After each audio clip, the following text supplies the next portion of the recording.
you so much for the introduction, and thanks to the organizer for inviting me to come here to Copenhagen for the third time, I think.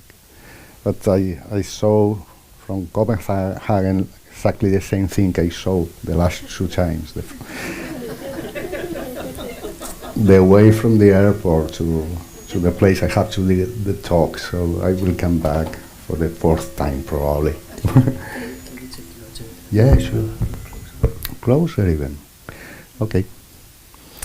So it's time for CRISPR. I'm going to talk about CRISPR. I'm not going to talk about the history of CRISPR. I'm a bit tired of that. And probably most of you heard of CRISPR Cas9 technology. But I'm not so sure about the genuine CRISPR-Cas systems. So I just came here to solve that. I'm going to tell you about the native CRISPR-Cas systems in first place. Afterwards, I will talk about our applications, of course. Vicente already talked about the microbes. I'm microbiologist, so I have to talk about prokaryotes. And prokaryotes are single-cell organisms that belong to two different groups, bacteria and archaea. All of them have DNA. This is evident, but okay. Once on TV, someone, but he was a doctor, he said, but bacteria also have DNA. That's impossible, incredible. They need it. And they have a chromosome, usually a single chromosome. In the vast majority of archaea, this chromosome harbors at least one region that is a very peculiar region. 40% of bacteria also have at least one of the regions that are called CRISPR arrays. So they are formed by repeats, very short palindromic repeats that are regularly interspaced by unique sequences, not repetitive sequences called spacers. So they look like just a stretch of 20, 30 base pair that alternates with the spacers in a very regular way. These CRISPR arrays are usually next to a set of Cas genes. Cas comes from CRISPR-associated genes, encoding the Cas proteins. So altogether they constitute the CRISPR-Cas systems that provide the cell with protection against invaders. Invaders such as plasmids and viruses. Viruses also infect prokaryotes. So when a virus infects one of these cells containing one complete CRISPR-Cas system, the Cas proteins take some fragments, one or more fragments of this genome. Doesn't really matter whether it's DNA or RNA, depending on the system. Take fragments of them and introduce these fragments in the CRISPR array as new spacers, producing the duplication of the CRISPR. That's the reason why all the repeats in a cluster are identical.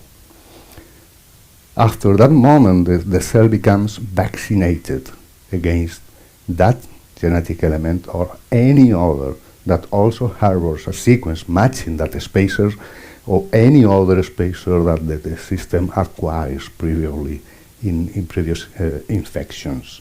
And to do so, the CRISPR array is transcribed. I don't have to explain what is transcription.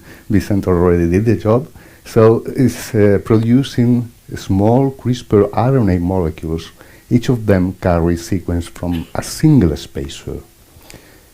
These CRISPR RNA molecules will recognize matching sequences. So in the case of reinfection, the CRISPR RNA molecules with base pair to the complementary sequence, and will recruit a Cas nuclease, a protein that cleaves the target. producing its degradation. So they really behave as an adaptive immune system. We know now that they play many other roles in prokaryotes, but that's enough. At least most of them, they exhibit an adaptive immune activity. So this is a general view of the mechanism, but there are so many different CRISPR-Cas systems that as a consequence of that, there are some variations in this general way of working and detecting and targeting and cleaving these invader nucleic acids. This is just to give you an idea of what I'm talking about. There are 13, there were 14 CAS genes encoding these 14 CAS proteins until 1 year or so, but someone said that the CAS14 was really a CAS12. But so we have 13 CAS genes encoding those proteins, and some systems are very complex indeed. They involve many proteins, others just involve 1, 2, or 3 CAS proteins. One of these very simple systems are the type 2 systems, that they only require a single protein, Cas9, to recognize and cleave the target. I'm not going to get into all these details, but just to give you an idea of how complex and how diverse these systems are. Some of them target DNA, others RNA, others target both DNA and RNA, and after targeting and recognizing the matching sequence, they just became crazy and cleave any nucleic acid in the cell, so the cell dies. Well, sometimes happens. So thanks to this diversity and variety, many tools have been developed from CRISPR-Cas systems with so many applications that probably this talk will fit with any other of the sections of this event. So you can modify plants, for instance. In agriculture, it's very important for sustainability. In space, yes. Yeah, I think it was in July. In July, for the first time in the International Space Station, astronauts were able to edit and modify genome, so reproducing the damage that is produced in the DNA, usually by ionization, radiation, just to understand how they repair, etc. Yeah, I think they were doing a few things with CRISPR. So it's the first time, indeed, that has been edited DNA in the space. But this section is about medicine. But anyway, before that, just because I really love this, taking advantage of this capability of CRISPR-Cas systems just to take pieces of DNA and integrate them in a CRISPR array in an ordered way, you can store any kind of information you want in a CRISPR array. That means in a living being. So relax and get ready for a long movie. This is the one. This is one of the examples of how you can encode any information. In this case, pixels of a movie in the form of DNA using the ACGD. Okay, so later you can recover that information. You can store that information forever. Especially you use these endospore forming organisms. Another way you can use this adaptation possibility of CRISPR-Cas systems is to record events or the presence of, for instance, a toxic compound in an environment, or detect the presence of pathogenic molecules in the human body, just having their spy prokaryote that every time that detects the presence of that molecule, integrates new spacers. But anyway, probably the most renowned application based on CRISPR methods is the one that allows for genome editing. In 2012, Emmanuel and Jennifer were able to identify which components of these very simple type 2 systems were sufficient and necessary to achieve a programmable cleavage of any sequence of DNA in a cell. So they found out that you only need Cas9 and a small guide RNA inspired in the CRISPR RNA molecules.